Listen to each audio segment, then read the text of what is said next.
Welcome to the White and Blue Podcast. I'm Doug Goodnow, and my co-host is Colleen McGinnis. We are here to tell the interesting stories of Hillsdale College alumni, or more accurately, help them share their own stories. Here's a little bit about today's guests. Despite the Phi Sigma Epsilon fraternity closing its doors on the Hillsdale campus in the late 1980s, for more than 40 years, the Phi Sigs continued to gather on their property on Hillsdale Street for homecoming and other special events to reconnect, remember, and celebrate their friendships. In 2016, Phi Sig Alumni came up with a pavilion idea and concept for their property. Partnering with the college, that plan was eventually finalized, and in 2024, the Phi Sig Alumni Pavilion was built and dedicated. Two of those Phi Sigs, Trip Banks and Ross Anderson, are here today to talk about the project and their lasting legacy. Trip and Ross, thank you for joining us today. Well, thank you so much for having us. This is exciting. Great to be here. So I laid out the plan already, the 2016 plan. So walk us through the beginnings of all that and why you decided to go this route. I think it goes before the plan. Why don't you talk about coming back, because you were doing that before I was. Well, you mentioned it. We kept gathering. We've never not been connected. And as we were walking over here today, we were having this conversation about our education. And I said, there's really two here. There's the academic and then there's the other, the life education, the social education. And both have been critically important to me, at least. And so we never not connected. So when folks started communicating about gathering on the lot and on the property, we made phone calls at the time. People came and they wanted to be together. So it was during those meetings where, inevitably the question would come up, what are we going to do with this beautiful piece of property? And over time, Doug McPherson, for example, reached out to, I think, a cousin of his, who happened to be a designer, an architect, and he put together a draft of a potential structure.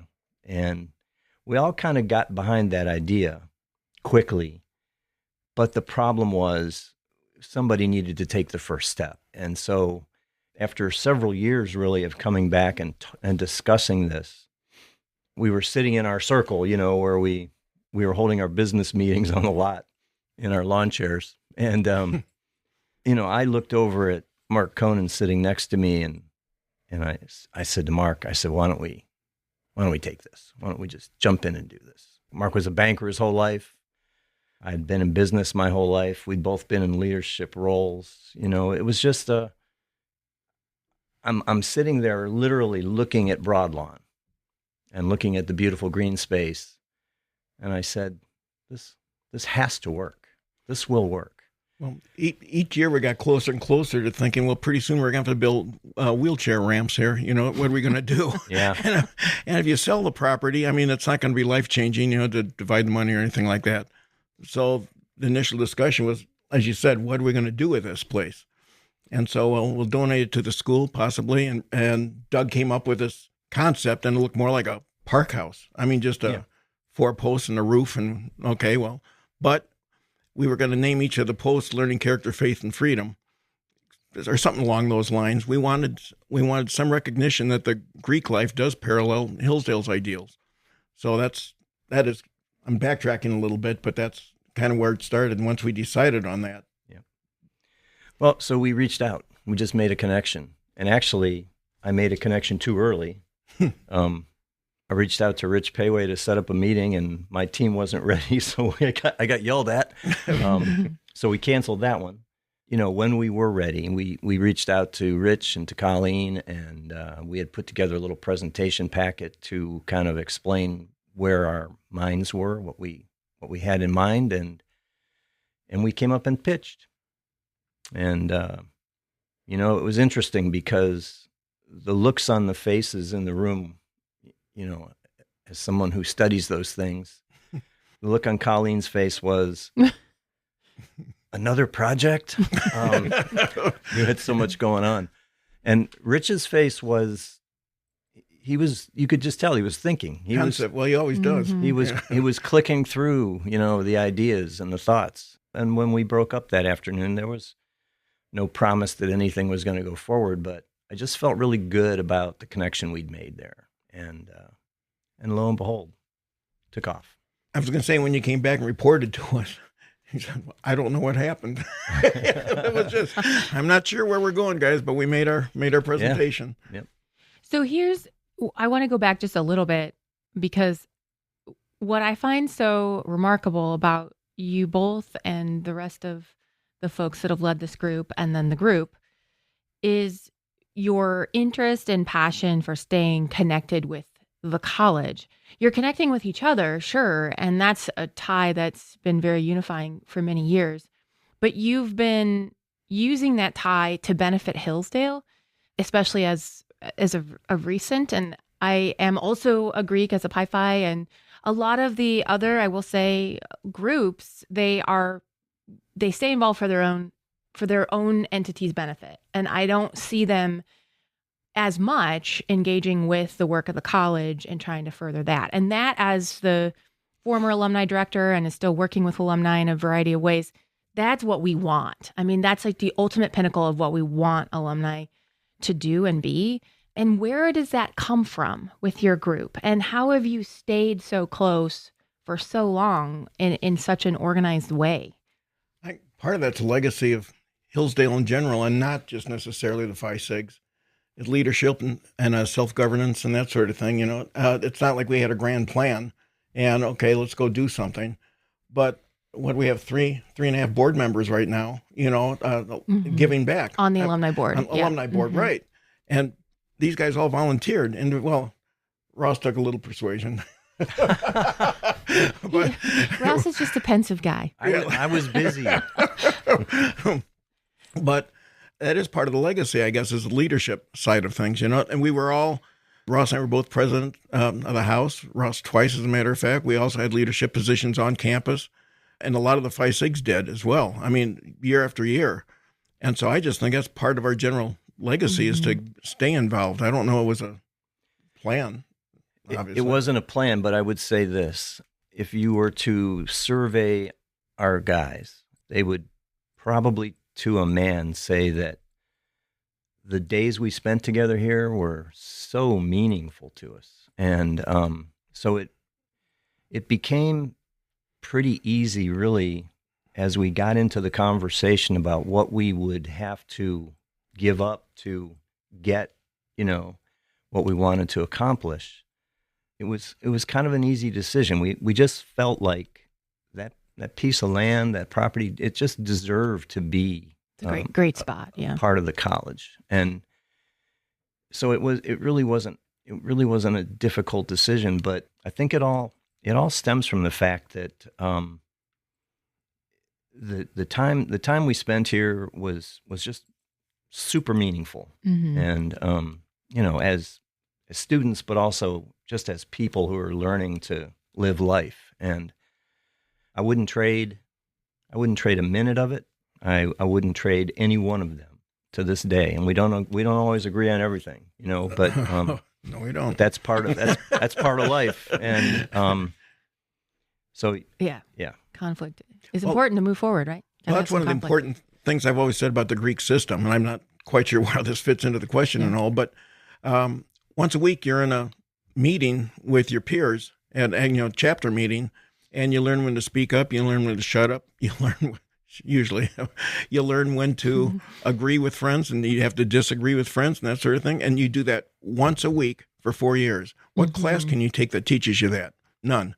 And so I think a lot of this stuff and just carries on after when you're out of school too. And you notice that in the business world, you can, I think, you can tell the people that have been used to meetings and leadership or whatever. And so I think our group has just continued that. And I think all groups would if they're led a little bit. Or we talked about that a little bit too. Well, at risk of upsetting other alumni, I actually hope I'm not going to upset them, but I'm going to motivate them. But you guys, as a group, I would say are more involved and engaged on campus than any other group, Greek group in particular, but also other groups. And you don't even have a house or a chapter here anymore. So that to me is the crux of the matter. And I was going to add on to that. That's actually where I was going next is, a lot of the Greeks and a lot of the different folks who have been involved in different things. Like I was a baseball player, you got different areas. The fact that your house no longer was there, your chapters no longer is there. I mean, I think. Well, we're back. Oh, you're back. I said you got the best Greek house on campus now. We got a great house. But the fact that you know what was there and now is gone, maybe that's a thought. Forged the bond, because as a Delta Sig, the house is there, and a lot of my friends are like, "Oh yeah, I'll come back to the house." Well, you didn't have a house to come back to, and your chapter was no longer there, and your house and the Teaks are pretty strong alumni. Mm-hmm. For a lot of these other houses, I think they're maybe take that for granted. I don't know. Maybe I'm wrong, but I think that maybe, even though it was obviously a bad thing at the time to have to close the chapter, but that's what maybe connected you more to the college and made you appreciate more of that connection. I think so. And I guess I didn't say it crystallinely, but, when we dedicated the pavilion, and I made a little speech, and I guess for me and for a lot of us, it just we owe so much to the start that we made here. I said during that talk that it changed my life, and without question, being here, being around these people, the education totally changed my life in the 4 years that I was around. So for me, the day I left here, that thought was in my head that when the time comes, I just hope that I'm able and smart enough to give back in the way that I want to, because it really did change the whole trajectory of my world. And I'm not the only one in our group that. It took me a while to realize that, or appreciate what we really gained here, and then coming back and seeing everybody and what we could. It was always in there. I just never, I guess, identified it, as much as you have. Well, because you always speak of it. Sorry, there was a pretty significant gap in your involvement. Very much so, yeah. First couple of years I came back because you still know everybody, and then all the life got in the way type of stuff. And then I was involved always in organizations within the industry and other things, but not with Hillsdale. What brought you back? Because now you're one of our most engaged alumni, I would say. A lot of the Phi Sigs saying, "Why don't you just get back here? Just come on back," and probably Ross, Peer pressure, and bring a folding chair. Yeah. But that's one of the fascinating things. So as we talk to people, because we push hard on our guys to get back here whenever possible, and we reach out to them all the time, probably more than they'd like sometimes, but they come. They come. And what we say is, it doesn't matter what you did with your life. It doesn't matter what you look like. It doesn't matter if you added 30 pounds. It doesn't matter if you're married or not married. Just come. Just sit, talk. And be with a brother, be with the relationship you had, and get away from the politics of the school if that's an issue, whatever, really that's. And they step back in that circle, and it's like they never left. Mm-hmm. And that's just like at breakfast today. Welcome home. Yeah. So exactly. So sorry, Doug, I've got questions. As you were kind of growing that group who was coming back year after year, and I have to admit, I didn't really notice you guys over there until I became the alumni director. And then I was like, these men come back every year without fail and have their camp set up. And I just thought it was really cool. But I wasn't aware of it until that I, was more involved in the alumni world. But anyway, tell us about how that relationship with the college started growing, even before the Rich Payway meeting. I would say for me, it was always a source of pride to have been here. And as I went through my work life, I would run into people, who learned one way or another that I came to Hillsdale. And part of the education here was, and of course I was here when George Roach was here, and I was here at the very inception of the Freedom Fund project. And that independent spirit that we don't need the wrong help, we want the right help, and we'll help you get through. That spirit of independence just stuck with me and resonated. And so I have just always been proud to have been able to be here. So when that turns into an opportunity to engage or or give back in some way, it was really, for me, a very easy decision. The hardest thing was just making the knock on the door the first time. Mm-hmm. But once we did, You were very nervous. well, we had a lot of Understandably so, but we had a lot at stake, and it was a concept. We were Yeah. selling. I mean, a big we concept. just had an idea. So CCA also started when we were on campus. So think about all these things that were happening, and reflecting a little bit more on what you'd asked when I started coming back. So the first time was, these guys kind of got me back and everything. So I walk off with a T-shirt and a cap or whatever. Then you're walking around, and Hillsdale's starting to get a lot of notoriety. I mean, it is. And all of a sudden, I start thinking about it. I go, yeah, I really am proud about this place, and that's when you want to, let's do something about that, So I also remember the stories of building the relationship across the street with Broadlawn and the firewood and things like that. Oh, yes, yeah. I thought you were going to say the ATOs. Like, when did that start? No. Yeah. Just hazing. Well, there was a small handful of people that were showing up here.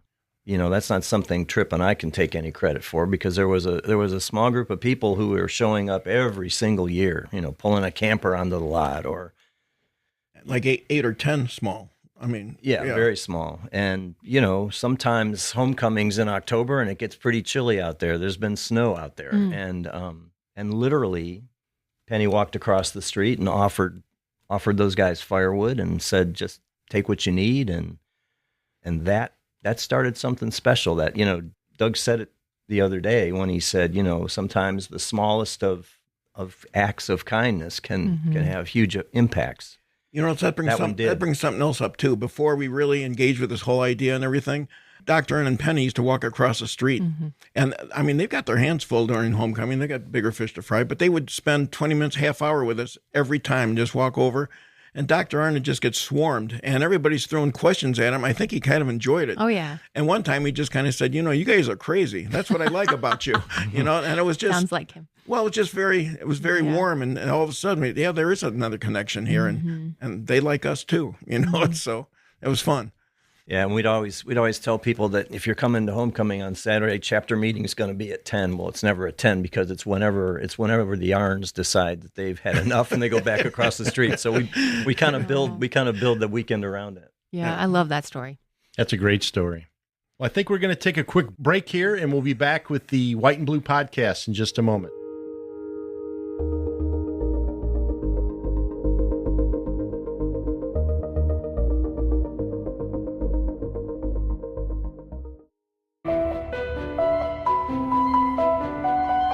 Hello, this is Jeremiah Regan, and I have some great news. We've brought Hillsdale's incredibly popular free online courses to the Hillsdale College Podcast Network. The Hillsdale College Online Courses Podcast brings you our online courses in their entirety, with courses ranging from ancient history and biblical epics to foundational political principles and the future of American citizenship. Follow the Hillsdale College Online Courses Podcast to hear new episodes every week with additional commentary and insights from our team. Go to podcast.hillsdale.edu to learn more. That's podcast.hillsdale.edu.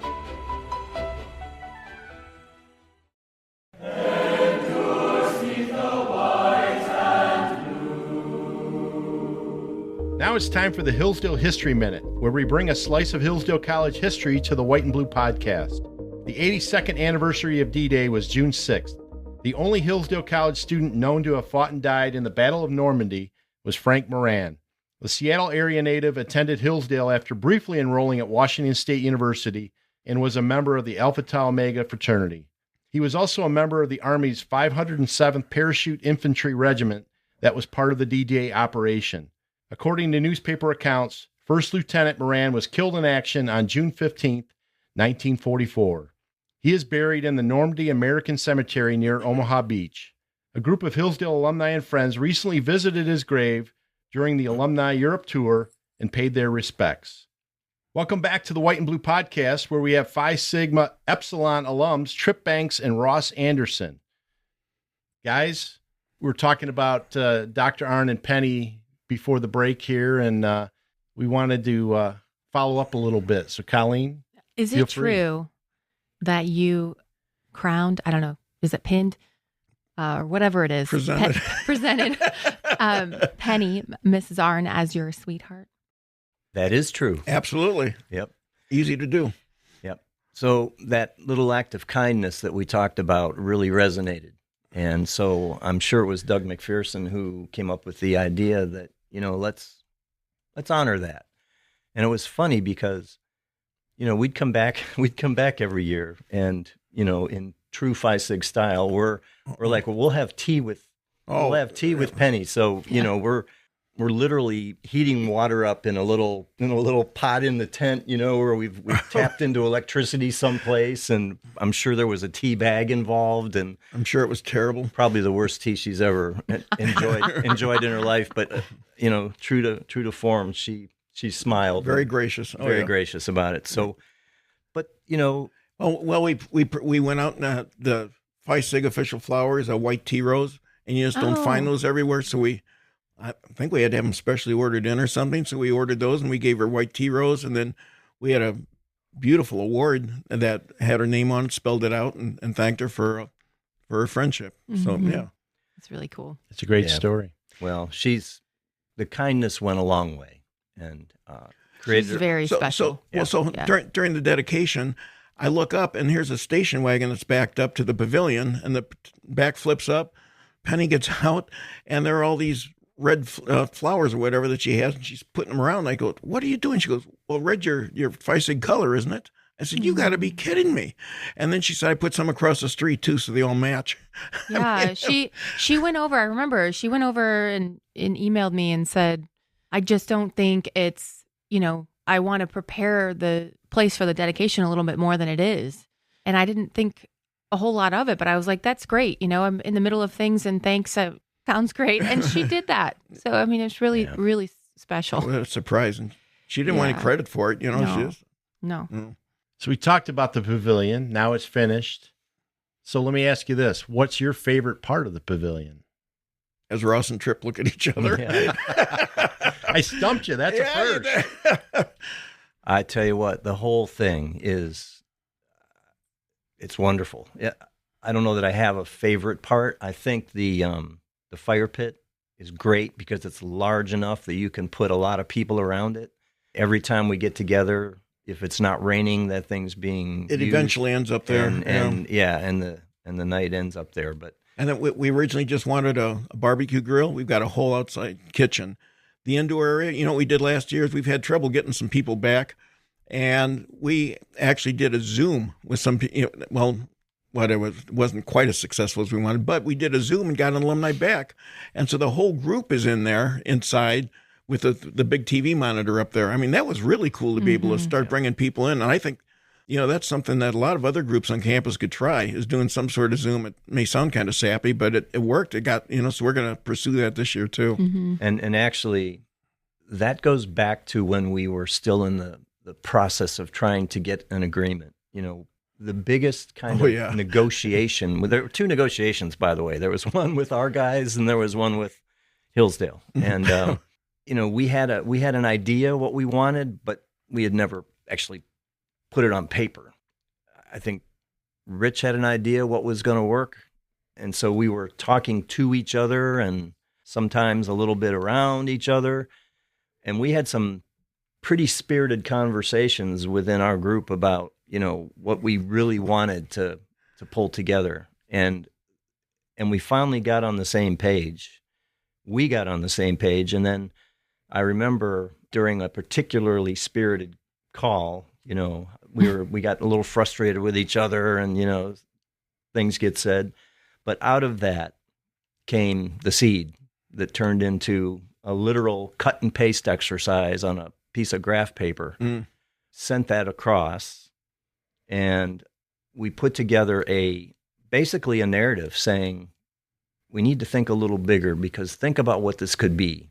And so kind of crafted up a note, a conversation, if you will, about how this space could be used and what it could be. What we really wanted to make sure we got done was we wanted an indoor space as well as an outdoor space.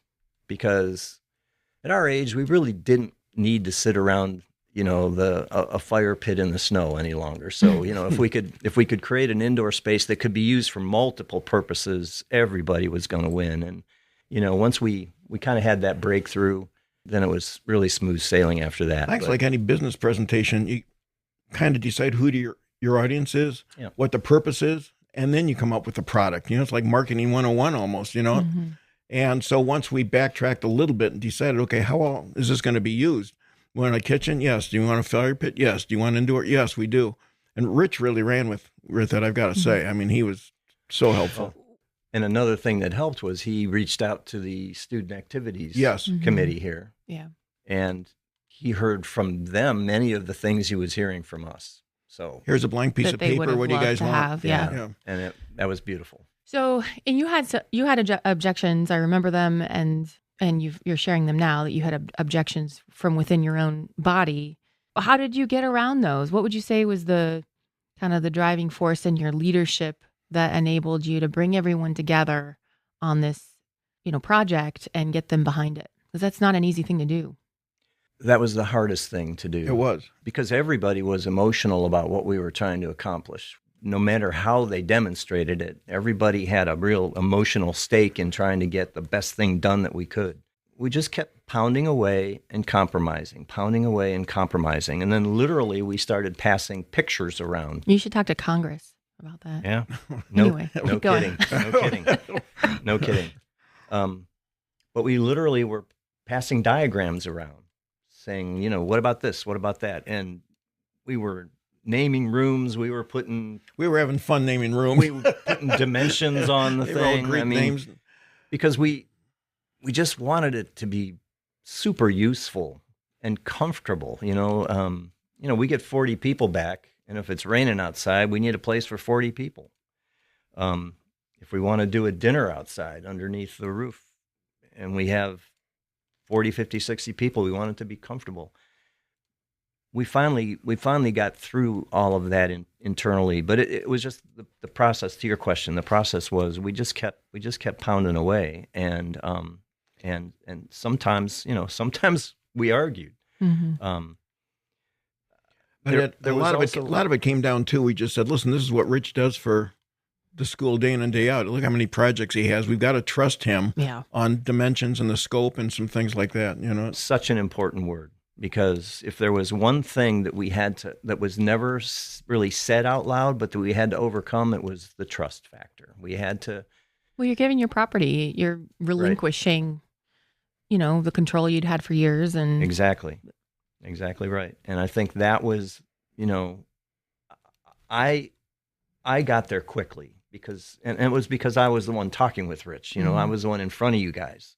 I knew we were on a good path, but we had to convince everybody else that we were, and make them comfortable that this was gonna. Well, and then we had to also overcome losing Mark in the middle of this whole process as well. Right. Which is kind of when I got involved, because somebody had to. In fact, I wrote Mark when he was sick. I said, "It's okay if I kind of help out while until you get well." And I think if you want to, for the listeners, if you want to, share a little bit about Mark now, that would be great. It's people that don't know him. Mark was my college roommate Mm-hmm. and one of my best friends in the world.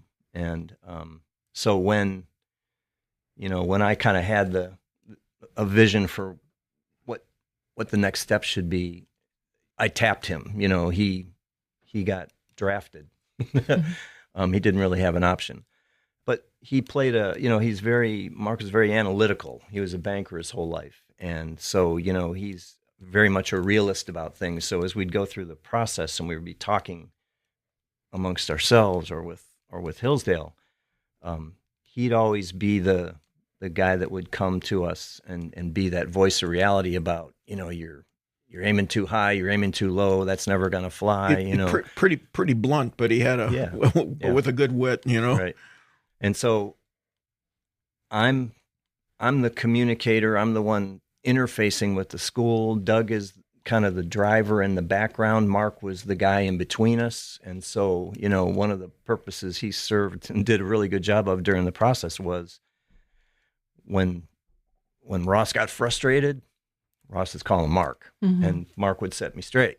I'm sure Doug had somebody he was calling as well, but it was the three of us that figured out how to work together. And we had different roles to play, and we did it. And Mark did a great job. So, other than being one of my best friends in the world, he was really instrumental in keeping it moving. And And unfortunately, he contracted a fatal disease before the pavilion was ever built. He never got to see it. So we've dedicated. To your credit, you picked up. You just talked about how organized he was. So we would have tentative dates for, let's address this at this date, this date, and on and on. Ross was on top of that every time, with the school or with us, whichever the situation was. He'd always give it a few leeway days, but then right away, guys, we missed our deadline. When are we going to talk? When are we going to get to this? And you did that. Yep. You kept it moving. Yep. Very neat. Yeah.